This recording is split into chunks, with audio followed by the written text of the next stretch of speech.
এবার দুধ দিচ্ছে পাঠা। শুনে আশ্চর্য হলেও গাভী কিংবা ছাগি নয়, দুধ দিচ্ছে পাঠা।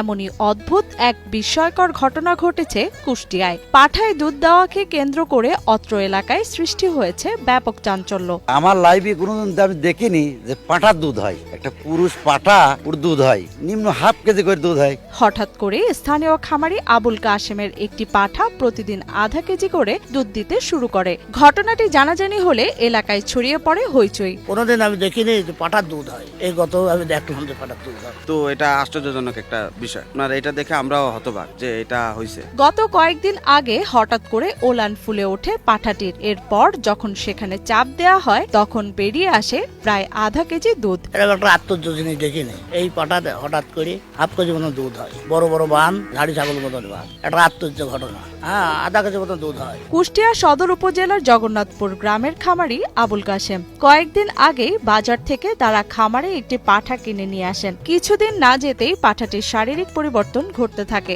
যা দেখে বেশ চিন্তায় পড়ে যান আবুল কাশেম। দুধ যে দুয়াচ্ছে পাটার কখনো দুধ হয় না। তা আমরা এটা দেখে আশ্চর্যজনক। এটা সবাই গ্রামের সবাই এটা আশ্চর্যজনক। এটা দেখে সবাই খুবই বিস্মিত। বাট এটা যে কিভাবে সবই আল্লাহর রহমত।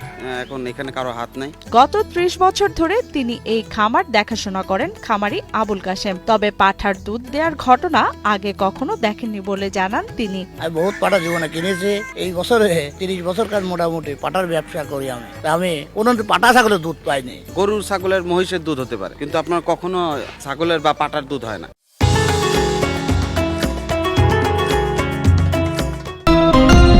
এদিকে ছাগল বা ছাগির দেয়া দুধ খাবার যোগ্য হলেও পাঠার দুধ দেয়া নিয়ে বেশ শঙ্কায় আছেন বলেও জানান খামারি আবুল কাশেম। একটা আধ্যাত্মিক জিনিস না, পাঠা ছাগলের দুধ হওয়া মানে বিশাল ব্যাপার স্যাপার না। আমার জীবনে আমি হাজার হাজার পাঠা কিনেছি, আমি কোনোদিন আমি দেখিনি। আমার জীবনে আমি দেখিনি। ছাগলের যে দুধ হয় সেটা সবাই আমরা খেতে পারি, কিন্তু পাটার দুধ তো খাওয়া যায় না। আর পাটার যে দুধ হয় এটা আমরা কখনো কল্পনাতেও করতে পারি না। তা হঠাৎ করে সেদিন দুধ দোয়াতে যে মনে করেন হঠাৎ করে পড়তেছে। ধাড়ি ছাগলের বান যেরকম এই পাঠার বানও ওই রকম। এই একটা বিশাল ব্যাপার।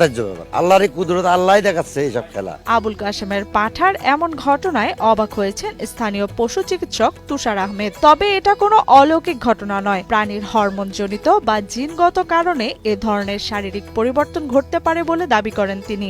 হরমোনাল সমস্যা, হরমোনের কারণে বৃদ্ধির কারণে এইগুলো হতে পারে, এটাই মনে করছে। আর আল্লাহ তাআলার যে কুদরত, 1 বছর যাবত চিকিৎসা করছে সেম ছাগলে, কোনো সমস্যা ছিল না। হঠাৎ করে একদিনের মধ্যে এরকম সমস্যা হয়েছে যে ছাগলের বাট দুটো বড় হয়ে গেছে এবং আমি চাপ দিলাম তো দুধ বেরোচ্ছে। পরে দেখছি যে আধা কেজি পর্যন্ত আমি দুধ মেপেছি, যে আধা কেজি পর্যন্ত দুধ হয়েছে। এদিকে খামারি আবুল কাশেমের এই পাঠা দেখতে প্রতিদিন ভিড় করছেন উৎসুক জনতা। এমন অলৌকিক ঘটনা এর আগে কখনো দেখেননি তারা বলে জানান এলাকাবাসী। প্রতিদিন বিভিন্ন লোক আসে, অনেক লোক আসে এখানে এই দৃশ্য দেখার জন্য। আমরা জীবনে দেখিনি এই পাঁঠার দুধ হয়। আপাতত এই আল্লাহর কুদরত এই ছাগলের দেখছি।